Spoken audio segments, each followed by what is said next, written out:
Are you arming the rebels? No. Why not? First of all, I have no authority to do that. Again, our mission is not to support the opposition forces. Our opposition is to prevent civilian casualties. Now, there's a linkage there. Those who are causing civilian casualties are regime forces. So when we destroy or degrade the capability of regime forces, then certainly we are doing that and there is some benefit to the opposition. But we do not operate in direct support of the opposition forces. It makes it sound like the U.S. and its partners are neutral in this civil war that's going on in Libya. Is that right? Our mission is dictated by the UN Security Council resolution.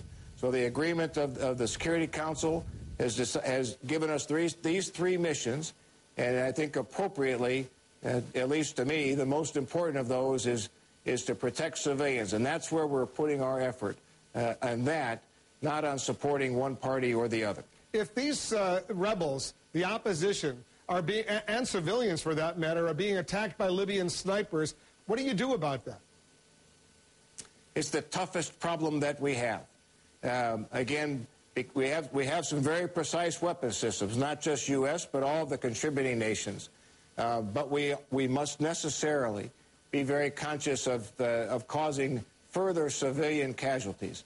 So when we see regime forces attacking civilians, we evaluate that very carefully. And if we can interdict and if we can act against that threat without causing further harm to other civilians, then we will, and we have acted with some great effect. But it is the most difficult target set we have when we see these regime forces in built-up areas, both in armored vehicles and sniper positions, as you cite.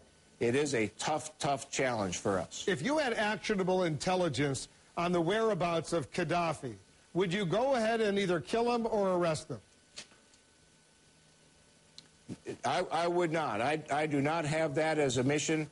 I don't spend any time thinking about where he is. I don't expend any of my intelligence collection assets doing that. It's not part of my mission set.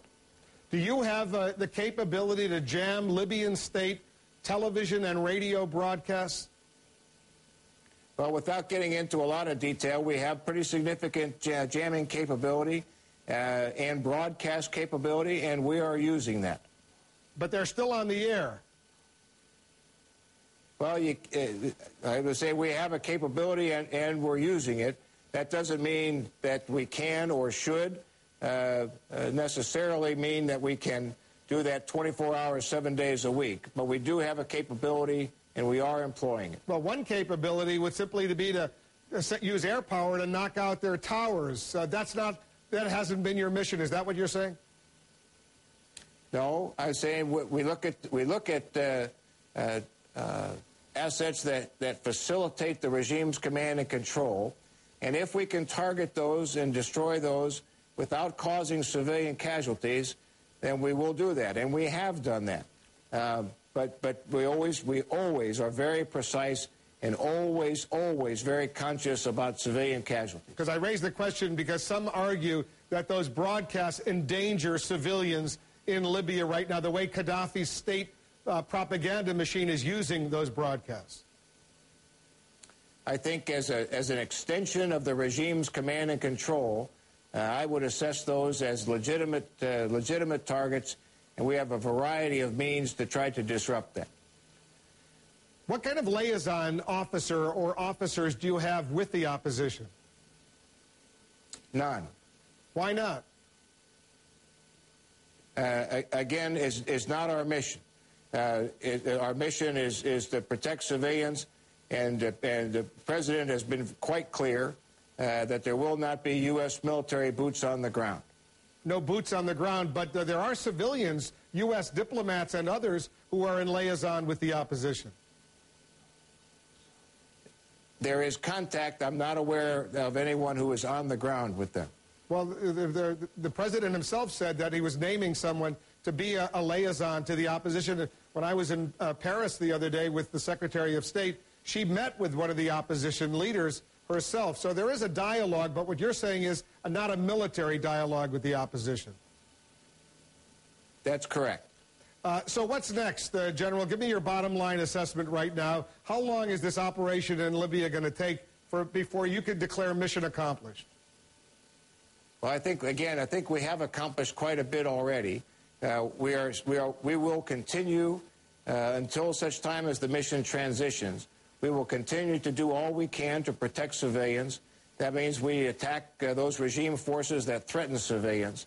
We attack his command and control systems that direct those forces, and then we also attack his ability to sustain threats against civilians, whether that's ammunition or fuel or transportation systems as well. And we will continue to execute the no-fly zone. So we'll continue in that way as we have, and we are learning more every day. Our targeting is getting more precise and more effective. But at some point, and I expect this to be in the very near future, we will transition this mission of protect civilians to NATO, and we'll do it, though it is a very complex transition. We'll make that transition happen without any loss of momentum in the execution of the mission. And finally, General, senior officers surrounding Gaddafi, do you see evidence they are defecting? Well, I think there's some indication that I would tell you, frankly, is mostly through the media reporting, that there's at least some wavering. I don't see how they could be in that position and at least not question their ability to continue to exert control. His command and control systems, his forces, certainly there's no Air Force left. All those systems that he used to repress the country have been significantly degraded. So I got to believe that in the minds of some of those inner circle people, there are some questions that are arising as to whether or not this is, in fact, the best course of action for them. This is my last question, General, and it's an opportunity for you. CNN is seen live around the world, including in Libya. And officers, you're military to military, the officers surrounding Gaddafi might be watching right now. Gaddafi might be watching. His sons might be watching. Look into the camera. What would you say to them right now, officer to officer? I would say comply with the will of the international community as outlined in the United Nations Security Council Resolution 1973. Cease attacking civilians. Withdraw your arms and your troops from areas in which they are attacking civilians. Serve the people of Libya and not serve this illegitimate regime.